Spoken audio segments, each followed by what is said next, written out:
Austria isn't just classical music and alpine postcards. In its villages, there are unspoken rules, judgmental glances, and a nightlife that never appears on Instagram. Here, beauty coexists with discipline, desire is kept in check, and foreigners spark curiosity and tension. In this video, you'll see what life is really like in Austrian villages. Hard work, strong-willed women, intense traditions, awkward rituals, and hidden gems. What seems perfect isn't always so. Hold on tight, because we're about to begin. Entering the rural heart of Austria, where time stands still. Reaching Austria's rural villages is not an accident. They are not designed for constant traffic or spontaneous curiosity. There are no highways here that deposit you in a central square, nor train stations designed for crowds. The actual access is usually a combination of regional trains that decrease in frequency as you move away from the cities, narrow roads that wind through mountains, and, in many cases, the last few kilometers are traveled in silence, without signs, without road signs, without clear tourist information. It's not neglect. It's a filter.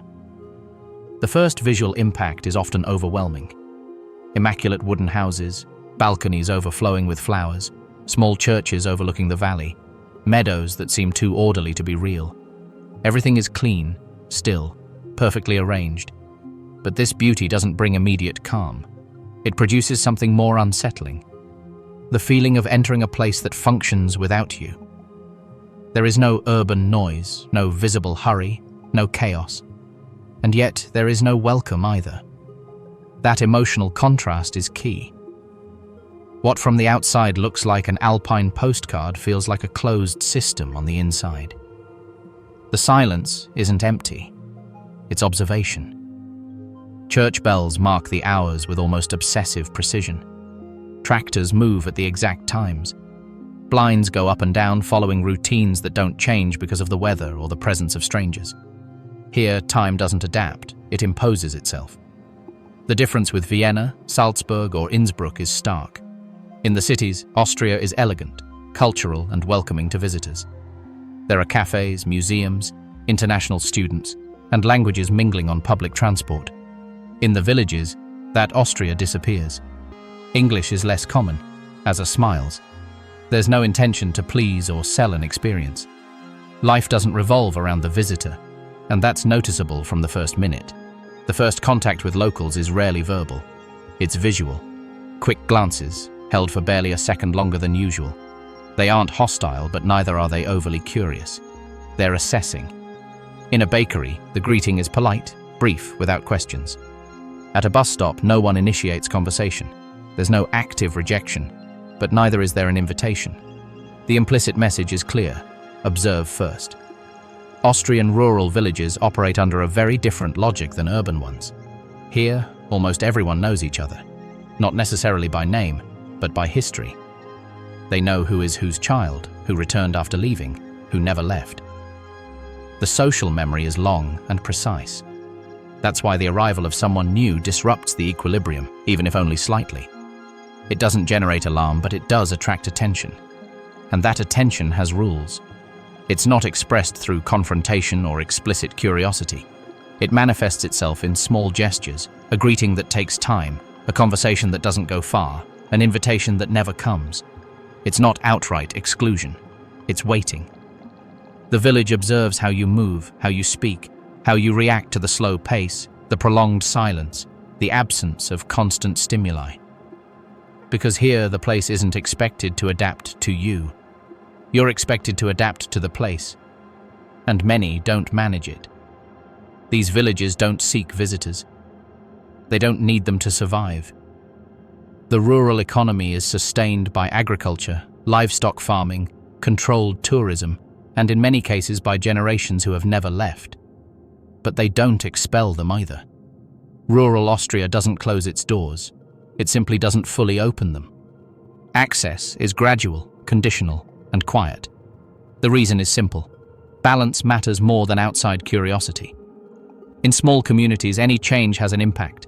Out-of-place behavior, a noisy attitude, a lack of respect for schedules or customs is remembered for years. There are no quick second chances here, nor are there direct confrontations. The punishment, if it comes, is invisibility. Austrian village. Women, natural beauty, cool demeanor, and restrained desire. In rural Austria, women don't stand out by trying to be. There's no artifice, no excess, no conscious pursuit of attention. The alpine aesthetic is functional rather than decorative. Strong bodies, skin accustomed to the cold, hands that know how to work, firm postures. Beauty here isn't constructed, it's inherited and maintained. Walking through an alpine village, you notice that many women seem made for that environment. Straight backs, confident steps, unwavering gazes. Their physical features are usually clear and consistent with the surroundings. Fair skin, hair ranging from blonde to brown, faces marked more by the climate than by makeup. Their clothing isn't meant to provoke, but neither is it meant to conceal. It's practical, fitted out of necessity, not for show. This naturalness generates a different kind of attraction, slower, more silent.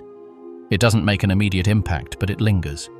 Their character is direct, though not very verbal. In these villages, talking too much is perceived as insecurity. Local women observe before offering opinions. They evaluate without haste. They don't interrupt, overreact, or seek validation. This initial coolness disconcerts many visitors, especially those from more expressive cultures. It's not disinterest, it's control.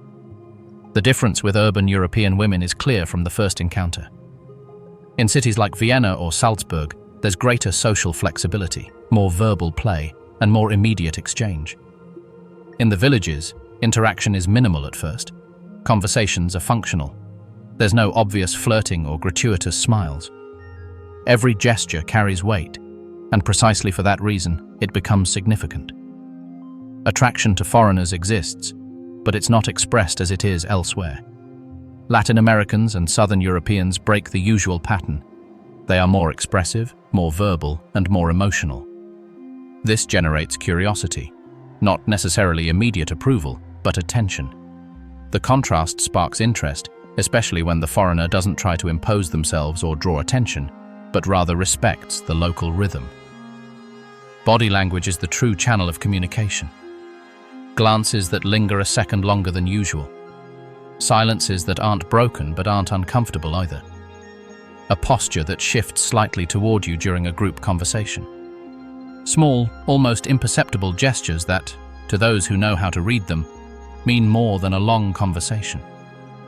Here, a sustained gaze is worth more than 10 words. But everything happens within very clear, unwritten rules. Reputation is a central asset. A rumor doesn't die down quickly in a small town. That's why intimacy is handled with extreme care. There's no public display of interest, no impromptu encounters in visible spaces. Everything that happens outside the collective gaze.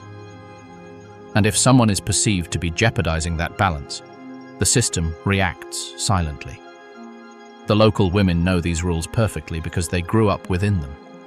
They know how far to approach, when to stop, when curiosity becomes dangerous for their image.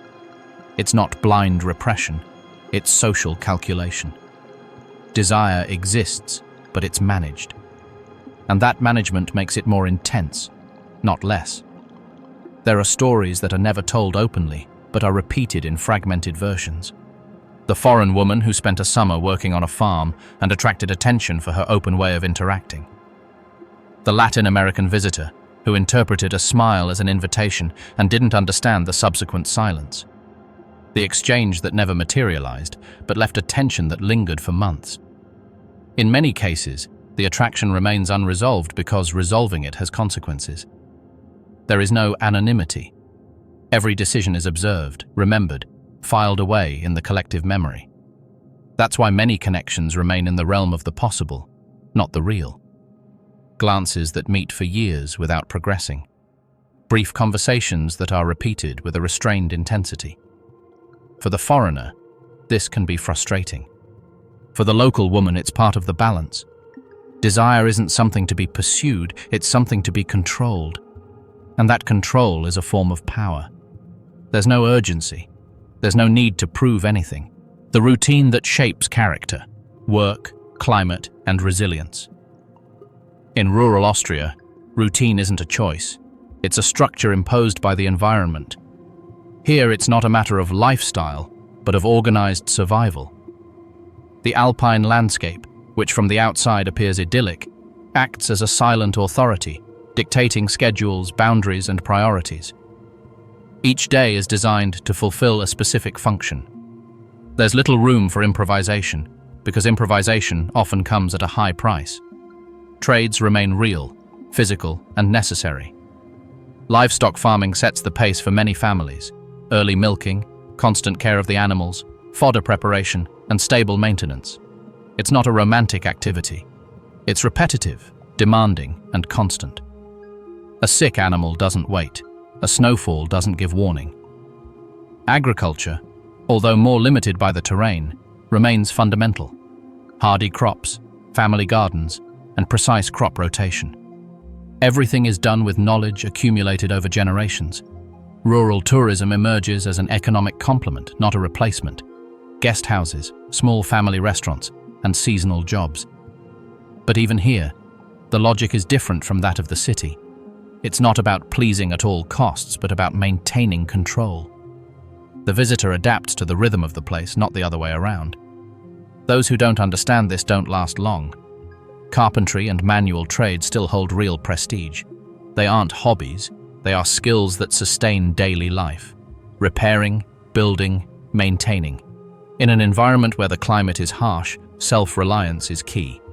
Calling in someone from outside isn't always possible or quick. Knowing how to do things with your own hands isn't an admired virtue, it's a basic expectation. The days are long and predictable.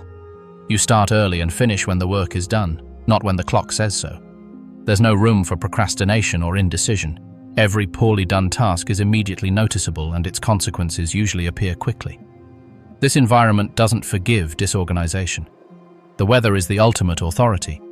Winter is long, dark, and physically demanding. Temperatures drop, roads become treacherous, and isolation intensifies. Preparation for this stage begins months in advance. Storage, maintenance, planning.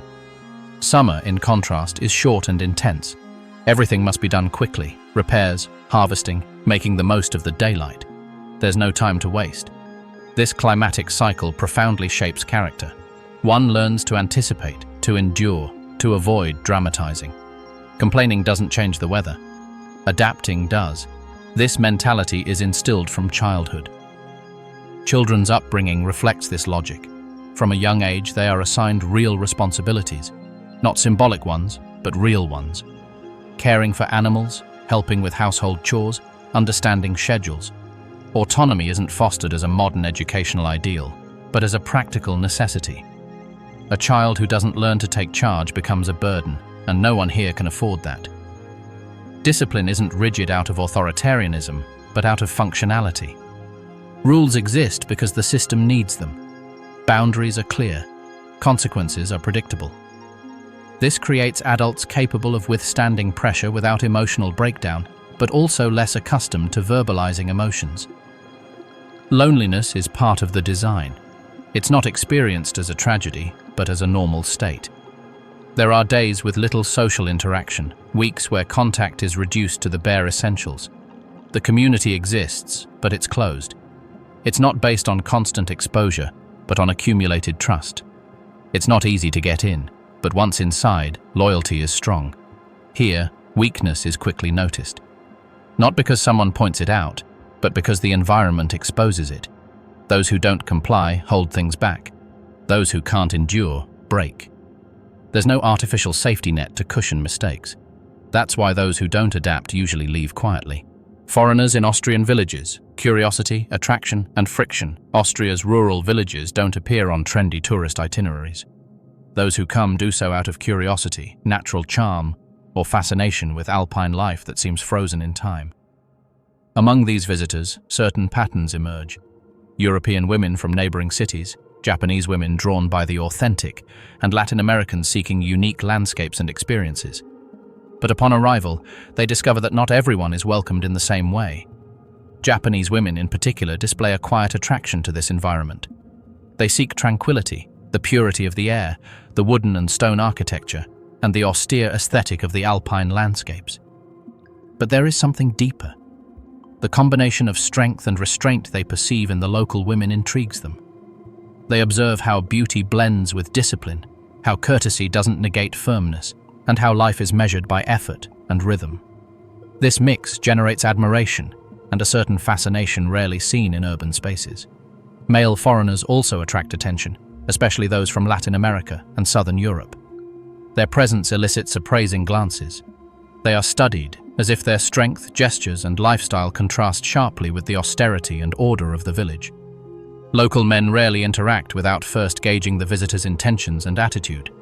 Attraction may arise, but it is always restrained. A gesture, a look, a brief comment. Female visitors are usually perceived more subtly. Curiosity and respect mixed with surprise at the independence and character of the local women. The comparison between foreign and local is constant. Urban sophistication versus rural strength. This quiet attraction coexists with firm cultural barriers. Every misinterpreted gesture, every instance of excessive familiarity, can close doors before they even open. Greeting someone too enthusiastically, joking about rural life, or ignoring rules of courtesy can be enough to generate rejection. It is a territory where discretion and respect are valued more than charisma or immediate charm. Misunderstandings are frequent. Many visitors arrive expecting quick access. They want immediate interaction, long conversations, instant friendship. But in these villages, time doesn't conform to the tourist's schedule. Patience and observation are essential. Ignoring these rules, even if they're implicit, creates silent tension. Judgmental glances, stalled conversations, invitations that never arrive. The most common mistake is thinking that attraction, whether from curiosity or desire, automatically opens doors. Nothing is automatic here. The beauty of the local woman, the strength of the village man, and the cohesion of the community aren't bought or given away. They are earned slowly, with respect, discretion, and an understanding of the unwritten codes. Rural Austrian villages are, in a sense, living filters. Not everyone gets in, and not everyone understands what they find. Every encounter with a foreigner is a small, silent examination, and only those who respect the patience of the place manage to see beyond the surface. Attraction exists, but under strict conditions: attention, observation, and respect, because here nothing is accidental and everything communicates, even what remains unspoken. The invisible order: hierarchies, reputation, and long-lasting memory. In rural Austrian villages, everything operates under a system of hierarchies that doesn't appear on maps or in tourist guides. There are no signs indicating who's in charge or who makes the decisions, but any observant visitor immediately perceives who wields influence, who is respected, and who simply exists. This invisible order is based on seniority, lineage, surnames, and how long a family has lived there. In communities where everyone knows each other, the weight of reputation is almost tangible. A miscalculated action, an inappropriate comment, or an indiscretion can scar a person for years. Surnames here aren't just labels. They are living history. The village's founding families, those who worked the land, built the first houses of wood and stone, or maintained centuries-old traditions, command an implicit respect that is never questioned. Newcomers, even if they have resources or charisma, start from the bottom, observing, learning, and adapting. They are not openly rejected, but their integration depends on adhering to unspoken codes, respecting schedules, preserving traditions, and not attempting to disrupt dynamics that have worked for generations. Reputation carries more weight than any written law. A rumor or an action that transgresses the norms doesn't require formal judgment. A collective gaze, a whispered comment, or exclusion from meetings is enough to make the lesson clear. In these villages, silence serves as punishment. There's no need for confrontation. The entire community can isolate someone without uttering a word, and the person immediately understands their position. The differences between long-time residents and newcomers are striking. The older residents have long memories. They remember who has helped, who has failed, and who has kept their word for decades. Every decision, every gesture, is recorded in this collective memory. For a newcomer, this can be overwhelming. Everything they do will be observed and evaluated, not only for appearances but also for its consistency with the unwritten rules the community has established. Conflicts, when they arise, are rarely resolved through direct confrontation. No open discussion is needed. Codes of courtesy, respect, and silent observation are enough to correct behavior. A subtle comment, a withdrawn invitation, or a change of tone during a community meeting is sufficient to impose order. The village's history repeats itself through these gestures. Lessons are transmitted without words, and its reputation remains intact. Hierarchy is also reflected in social events. Who sits first at the table, who organizes celebrations, who decides on land use or resources. Everything follows a pattern that is observed but rarely explained. The visitor must learn quickly. Ignoring these norms is not only a social faux pas, it is a silent warning that they do not yet belong. This invisible system is not oppressive in legal terms, but it is emotionally demanding.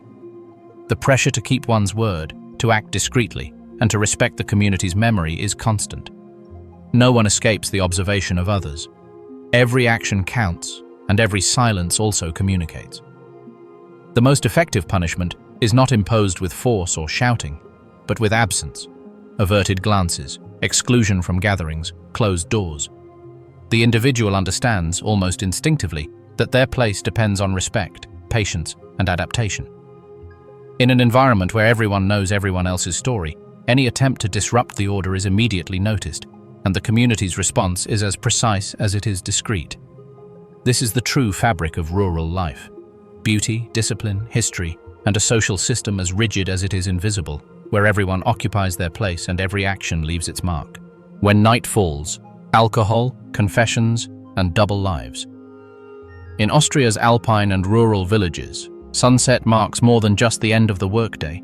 It ushers in a parallel world that few visitors ever truly understand. During the day, life follows strict rules: work, discipline, respect for hierarchy, and measured behavior in every gesture. But when darkness falls, the quiet streets and small bars become stages where daytime rigidity gives way to pent-up emotions and discreet desires.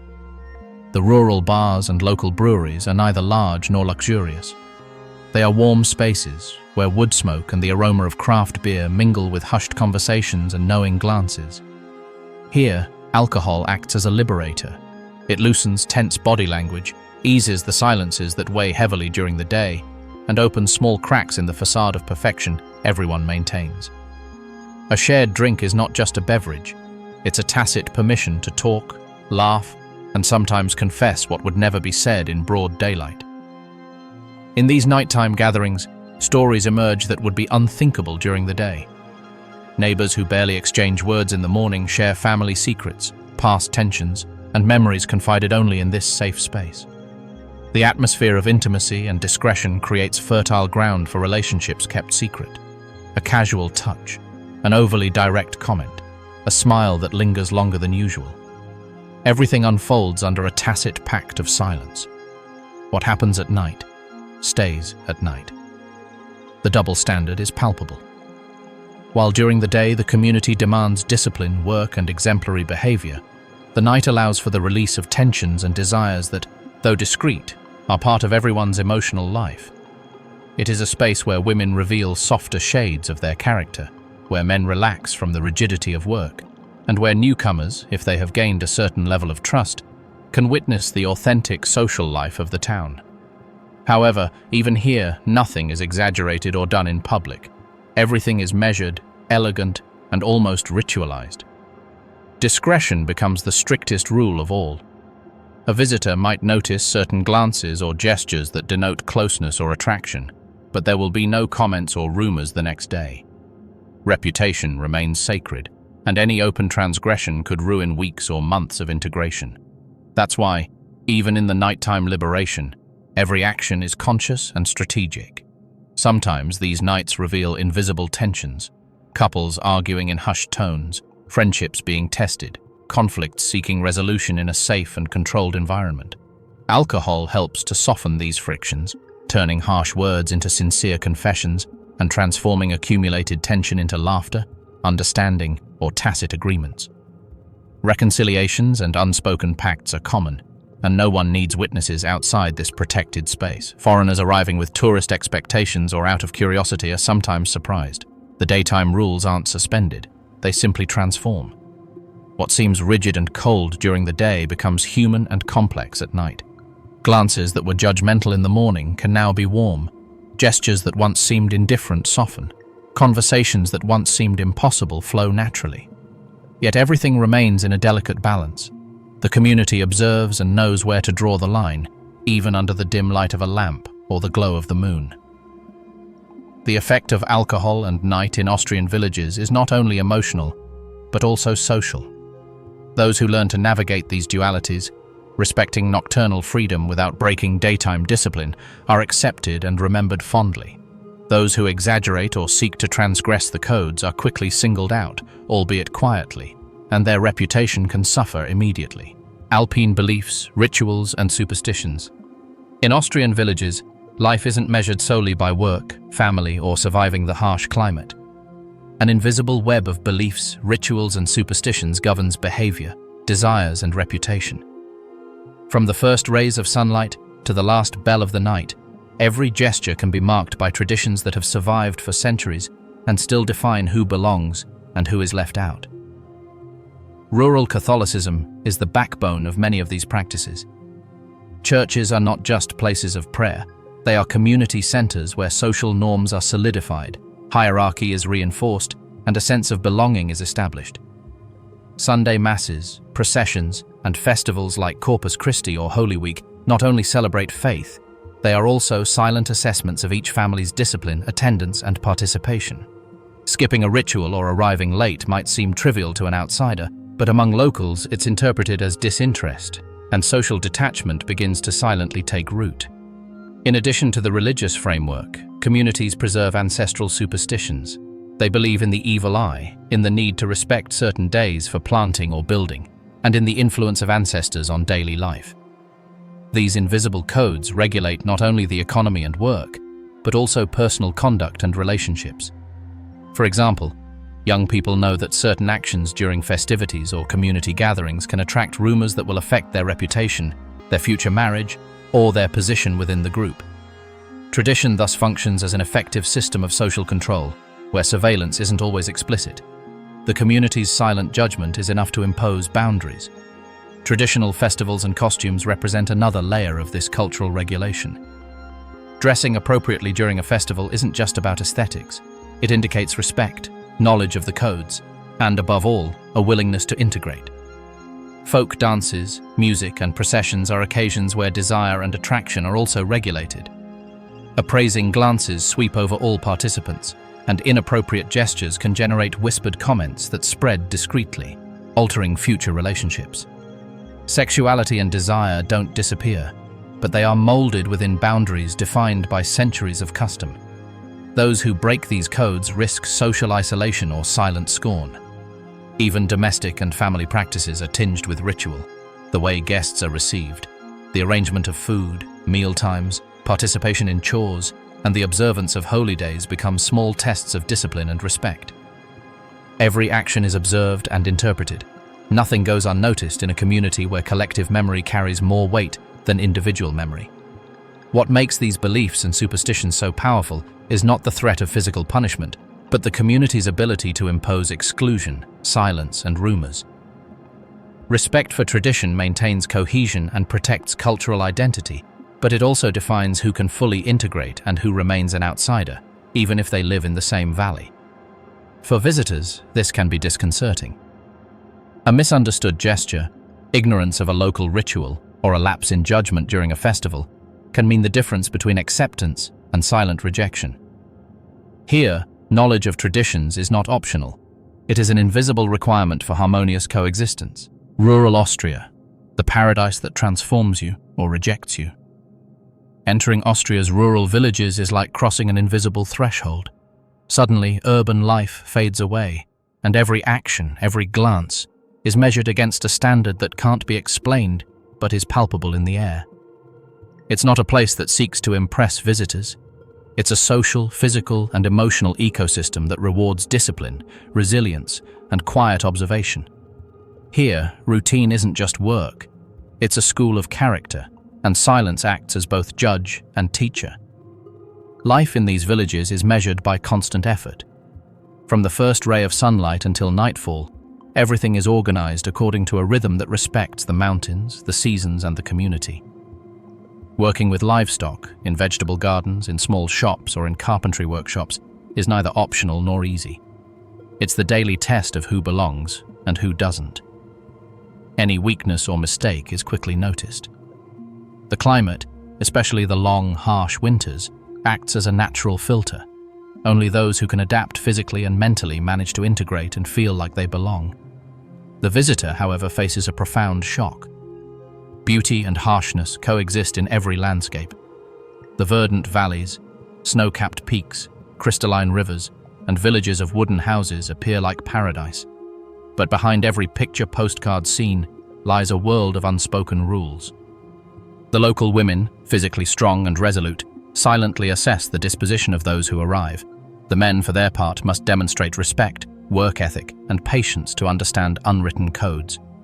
Prolonged glances, subtle gestures, and silences are instruments of evaluation as effective as any words. Attraction and desire are also handled with discretion. In these villages, sensuality is not displayed but suggested. The smallest gestures can spark interest, but always within strict social boundaries. European, Latin American, or Japanese tourists may be captivated, but they quickly discover that emotional and social access is not automatic. It requires time, observation, and above all, respect for the unspoken rules. Tensions, frustrations, and learning are all part of the experience. Those who don't understand this will leave before grasping the true rhythm of the place. The emotional impact on those who manage to stay and adapt is profound. Routine, discipline, and community shape the visitor. Many are surprised to discover they have learned to value resilience, functional solitude, and a quiet connection with those around them. A mixture of admiration, respect, and a certain frustration develops. Beauty and allure are present, but always tempered by discipline, effort, and social hierarchy. It's not a place for everyone. Those seeking easy fun, picture-perfect landscapes, or absolute freedom will quickly become frustrated. Austrian rural life demands adaptation, both physical and emotional, and any attempt to bend the unwritten rules can be perceived as a threat or an act of arrogance. Rejection isn't announced with words. It's felt in the distance, in the coldness of a gaze, in exclusion from certain circles. Learning to navigate these dynamics is as crucial as surviving an alpine winter.